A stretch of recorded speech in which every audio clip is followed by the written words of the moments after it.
이 시간 함께 하실 말씀은 신약성경 누가복음 17장 11절부터 19절까지입니다. 사회자와 여러분들께서 한 절씩 돌아가면서 교독하시겠습니다. 예수께서 예루살렘으로 가실 때에 사마리아와 갈릴리 사이로 지나가시다가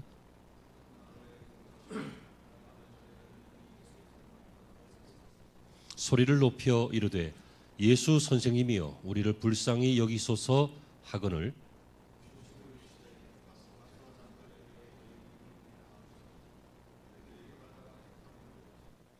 그 중에 한 사람이 자기가 낳은 것을 보고 큰 소리로 하나님께 영광을 돌리며 돌아와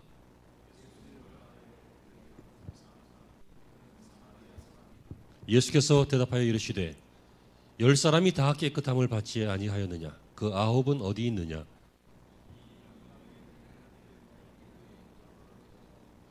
함께요. 그에게 이르시되 일어나 가라. 내 믿음이 너를 구원하였느니라 하시더라. 아멘.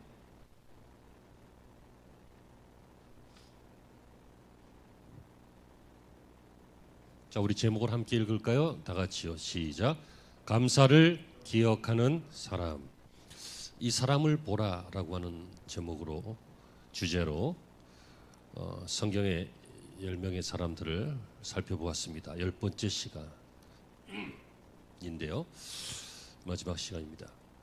오늘은 한 이방인 사마리아인 나병 환자였다가 고침받은 사람, 이 사람입니다. 하지만 이 사람을 보려고 하는 게 아니라 이 사람의 믿음의 자세를 보려고 합니다.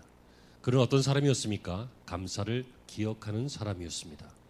성경은 우리에게 어떤 것은 꼭 기억하라, remember, 기억하라, 혹은 잊지 마라,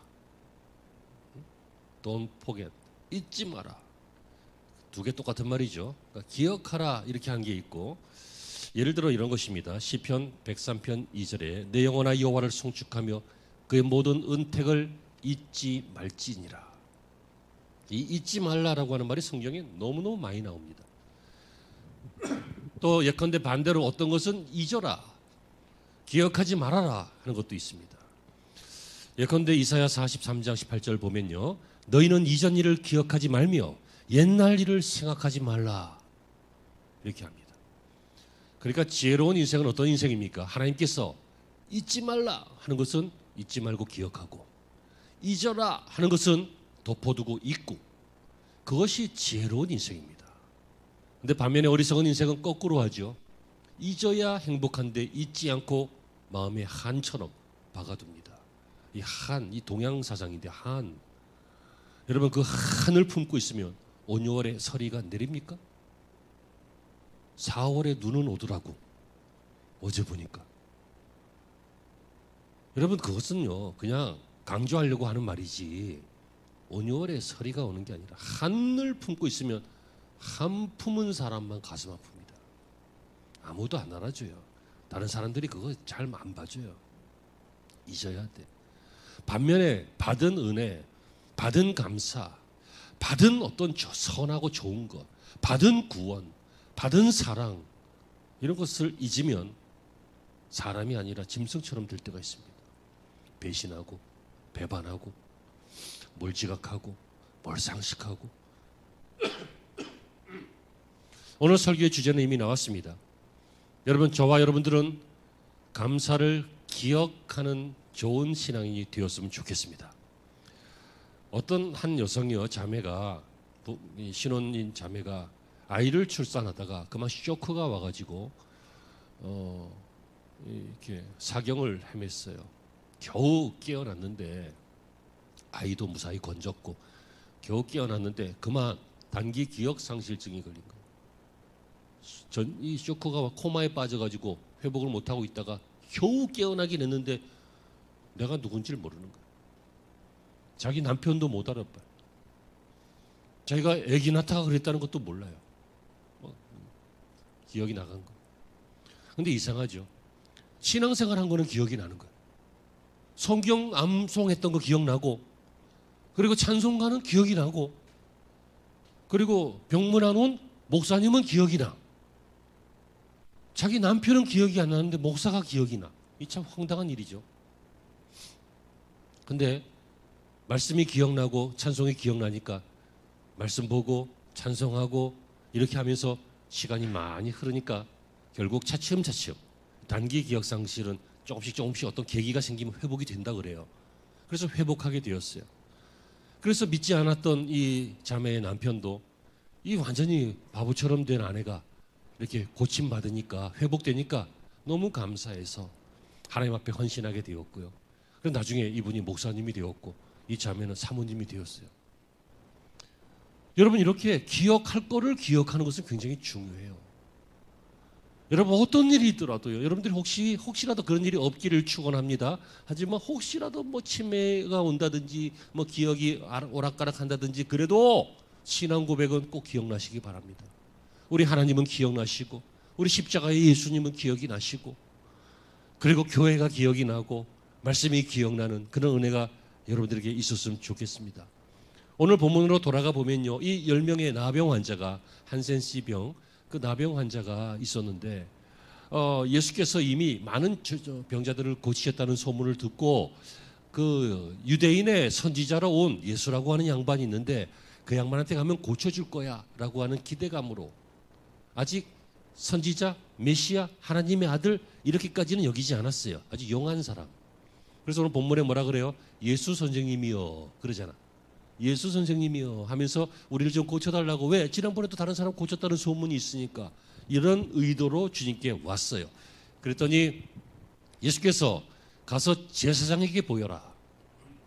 왜 제사장에게 보이냐면 이게 거의 불치의 병이 돼 낫는 경우도 있으니까 낫게 되면 자기가 낫다고 주장하는 게 아니라 제사장이 보고 난 거 맞구나 해야 고향으로 돌아가고 가족으로 돌아가는 거거든. 당시의 법이. 그러니까 제사장에게 가서 보여라 그랬더니 가다가 보여주려고 가다가 10명이 나았어요. 근데 그 중에 한 사람이 돌아와서 예수님 앞에 감사하고 영광을 올리고 또 하나님을 찬양하고 나머지 9은 집으로 바삐 돌아갔어요. 그때 예수님이 뭐라고 하십니까? 그 9은 어디 있느냐? 이게 무슨 얘기예요? 감사를 여러분 그 9명이라고 해서 감사하지 않았겠어요?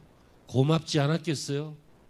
하지만 이 고마움과 감사보다 뭐가 더 중요했어요? 자신의 회복이 더 중요했고 자신의 행복이 더 중요했고 가족 만날 일이 중요했고 개인사가 더 중요했던 거죠. 어떻게 보면 참 바보 같은 생각이지만 이해할 수 있는 인간적인 생각이에요. 오늘날에도 그래요. 우리를 구원하신 예수님 중요하죠. 이론상으로. 하지만 더 중요한 건 뭡니까? 내 앞길이 더 중요하죠. 이해할 수 있어요. 그러니까 90%가 돌아갔잖아요. 근데 이 10%의 이 사람을 오늘 우리가 말씀으로 붙잡자는 거예요. 그래서 이 사람을 보라. 감사를 기억하는 사람. 이 사람이 돌아와서 어떻게 합니까?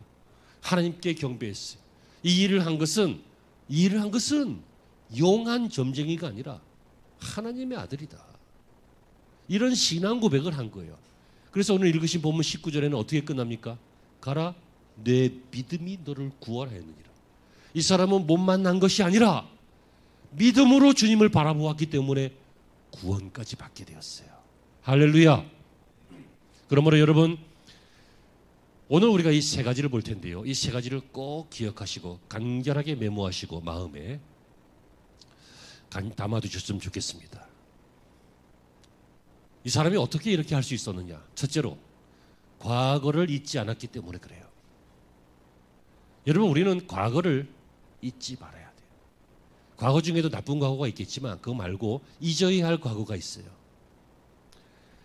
여러분 사람들이 감사를 망각하는 것은요. 과거를 망각했기 때문이에요.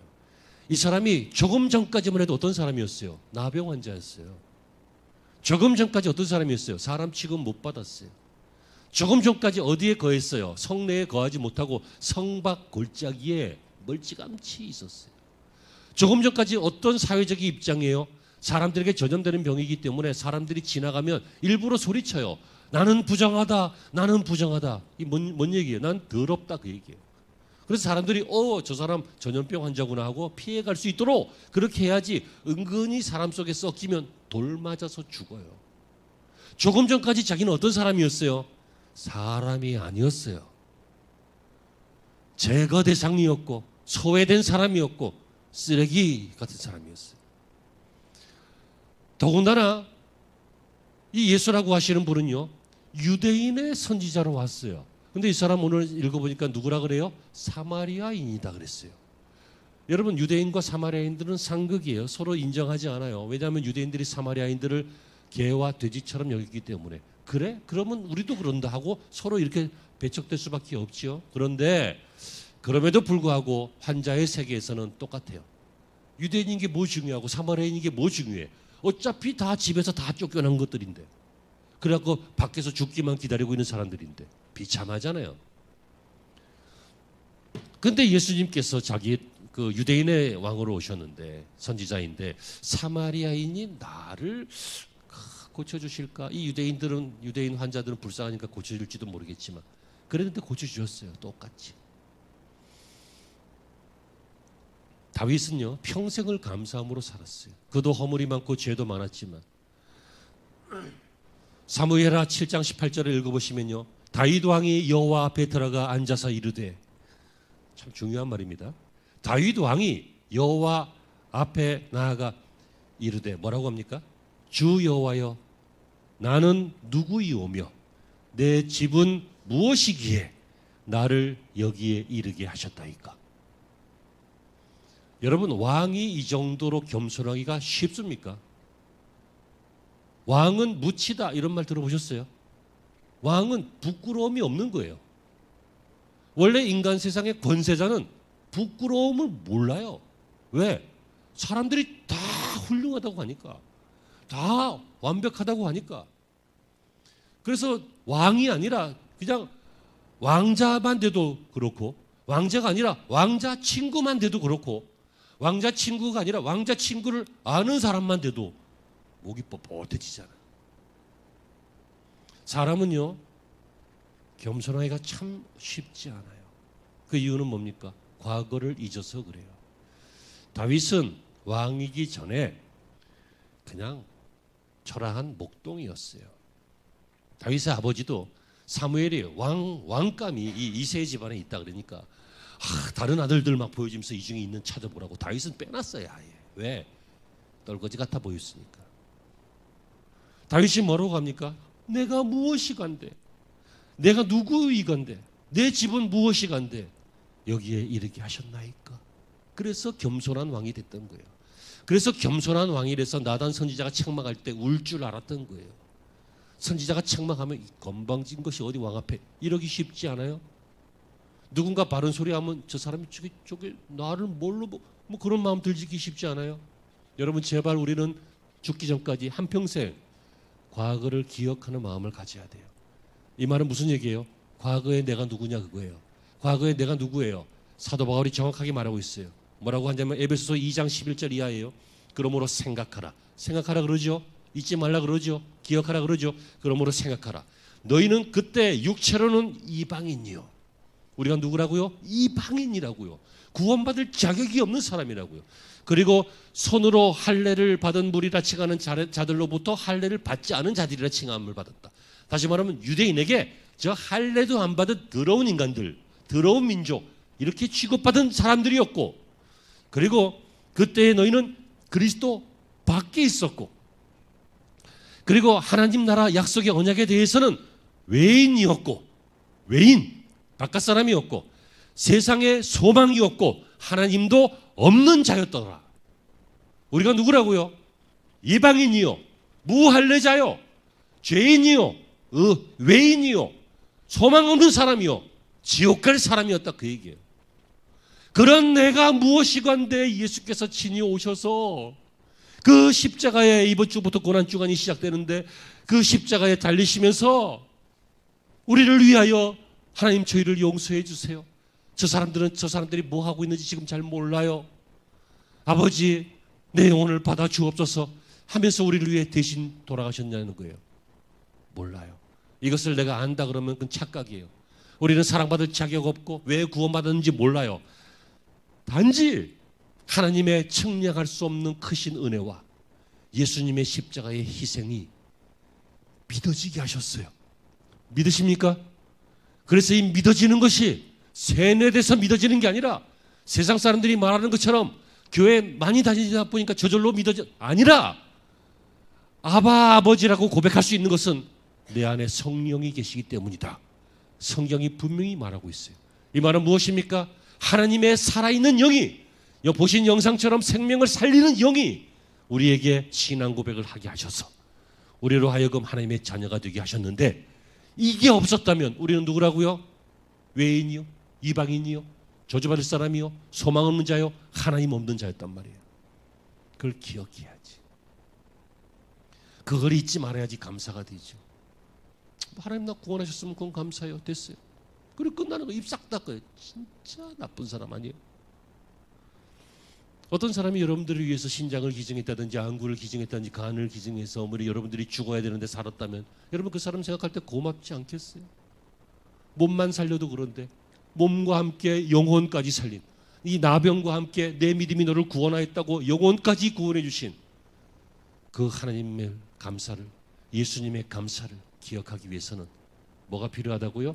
내가 과거에 어떤 사람이었는지를 잊지 않아야 한다는 거예요. 깨달아지시고 믿어지시기를 주의 이름으로 축원합니다.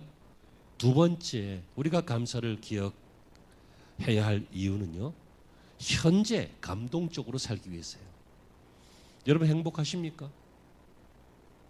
행복은 행복해서 행복한 게 아니라 행복하려고 하는 사람만 행복해질 자격이 있습니다. 잘 들으셔요. 감사는 감사해서 감사한 것도 있지만 감사하려고 하는 사람에게 감사를 주십니다. 깨달아지시기를 축원합니다. 우리가 왜 감사를 기억해야 되냐면요.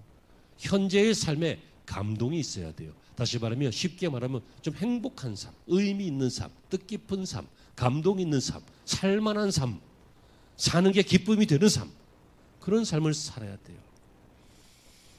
여러분 현재의 감동을 붙잡고 살 줄 알아야 하는 것이에요. 오늘 14절에 보시면요. 보시고 이르되 가서 제사장들에게 너희 몸을 보이라 하셨더니 그들이 가다가 깨끗함을 받은지라. 가다가 현재 진행형이에요. 가다가 going 가다가 여러분 가다가 깜짝 놀랐어요.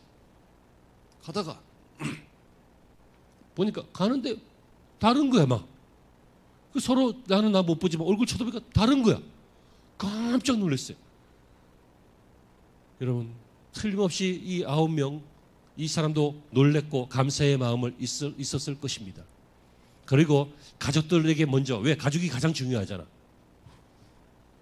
집사님, 권사님, 여러분에게 지금 가장 중요한 사람 누구예요? 1번 백일동 아저씨, 2번 세탁소 아줌마, 3번 여러분의 가족 누구예요?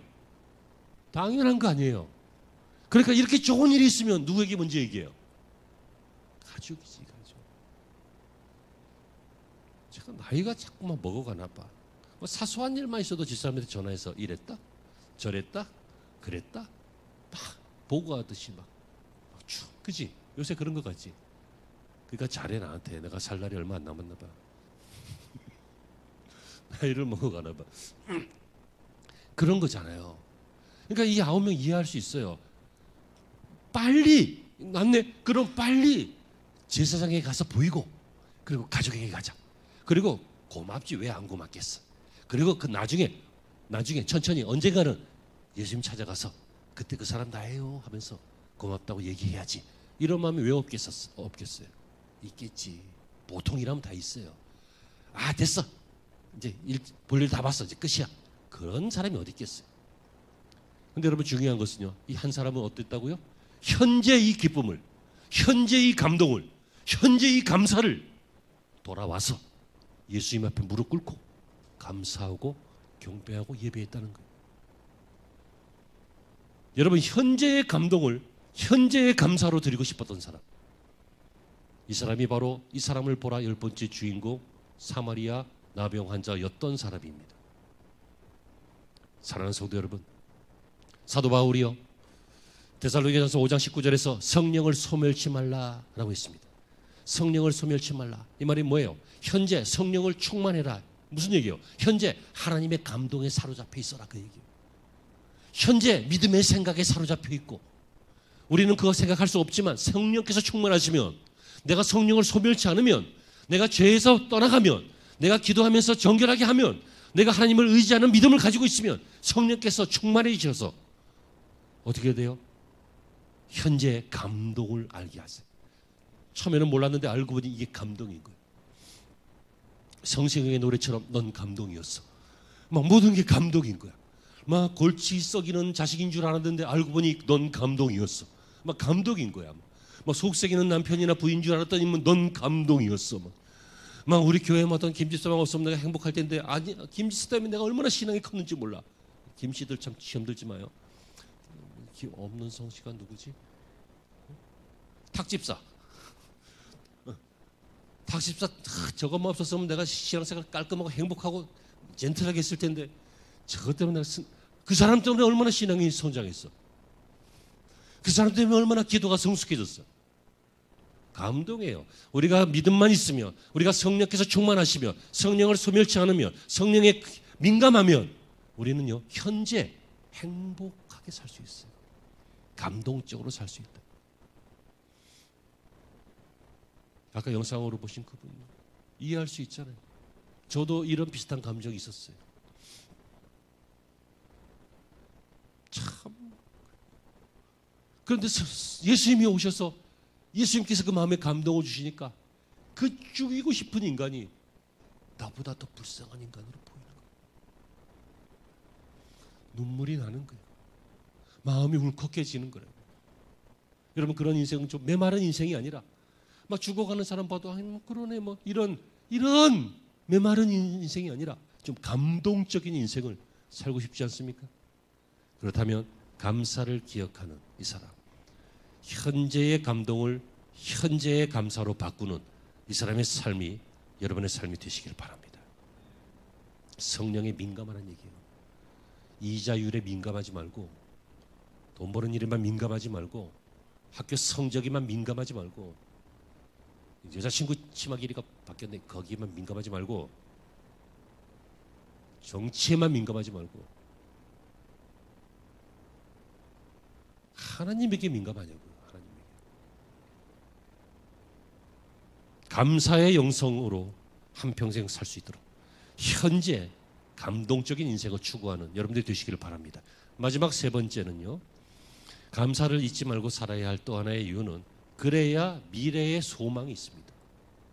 현재 감사를 연습하고, 감사를 훈련하고, 감사를 믿고, 그리고 감사로 감동적으로 사는 사람만 미래가 소망으로 있습니다. 여러분, 미래를 어떻게 보십니까? 절망적이지 않으십니까 혹시? 미래에 뭐 있을 거야? 뭐 늙을 텐데. 미래에 뭐 있을 거야? 돈도 없는데. 미래에 뭐 있을 거야? 나라도 이 모양인데. 미래에 뭐 경제도 이 모양인데. 뭐 건강 점점 잃어가는데, 아유 빨리 죽었으면 좋겠다. 뭐 사는 게 소망이 없다. 이런 인생이 얼마나 많습니까? 우리도 이런 함정에 빠질 때가 얼마나 많습니까? 하지만 여러분, 우리는 하나님 나라 가는 그 순간까지 소망으로 살아야 합니다. 소망이 무엇입니까? 가슴 설레이는 것입니다. 기대가 되는 것입니다. 기쁜 것입니다. 오늘보다 내일 더 나이 든다라고 하는 것은 늙어진다는 것이 아니라 하나님께로 가까이 간다는 것입니다. 분명히 내일 오늘보다 하나님께 더 가까이 갔습니다. 만날 날이 가까웁니다. 주님 다시 오실 날이 점점 가까우는 것입니다.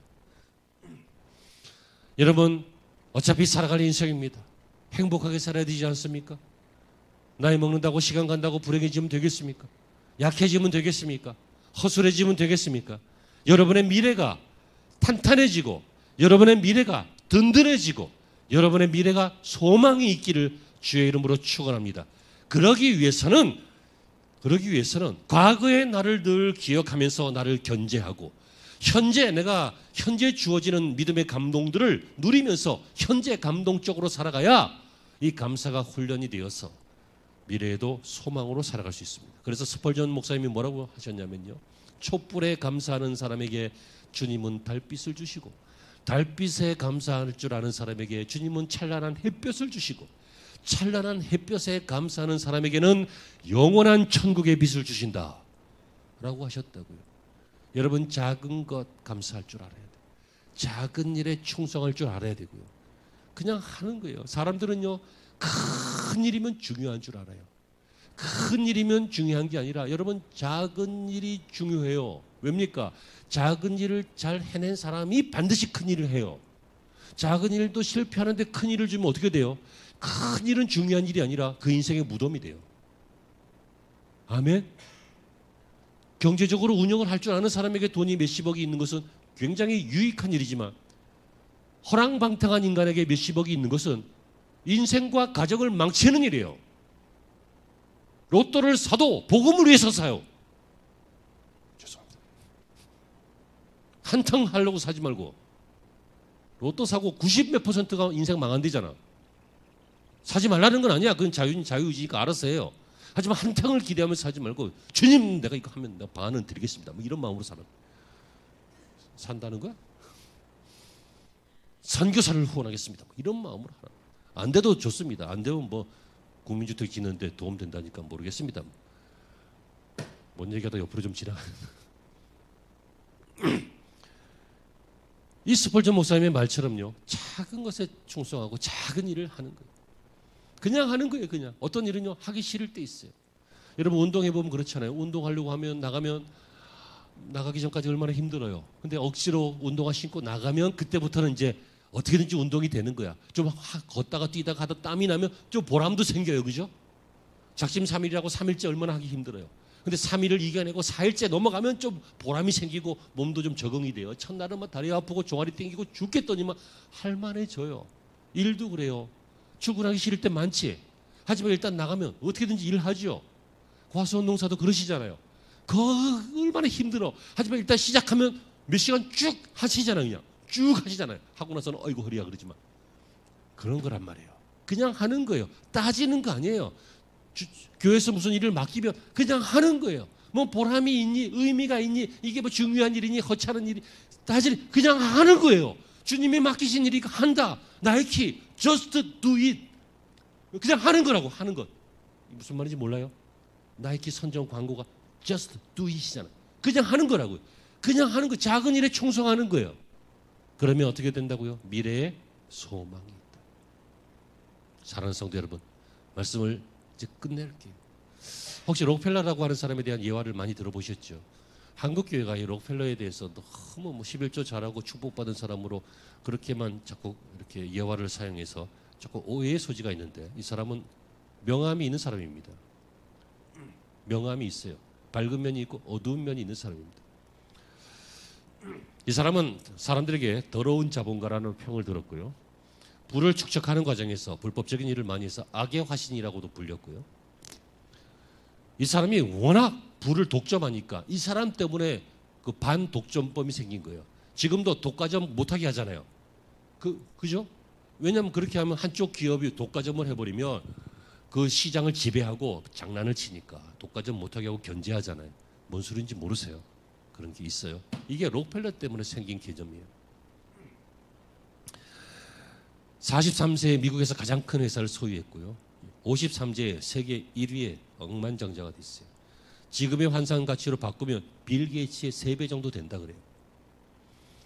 그런데 그에게 일생일대 위기가 왔는데 55세에 쓰러졌어요. 기관지 문제, 탈모증 문제, 신경성 문제, 위궤양 문제, 탈진 문제 여러 가지 종합진단 결과 1년을 넘기지 못한다. 이런 식으로 가면 시름시름 앓다 죽는다.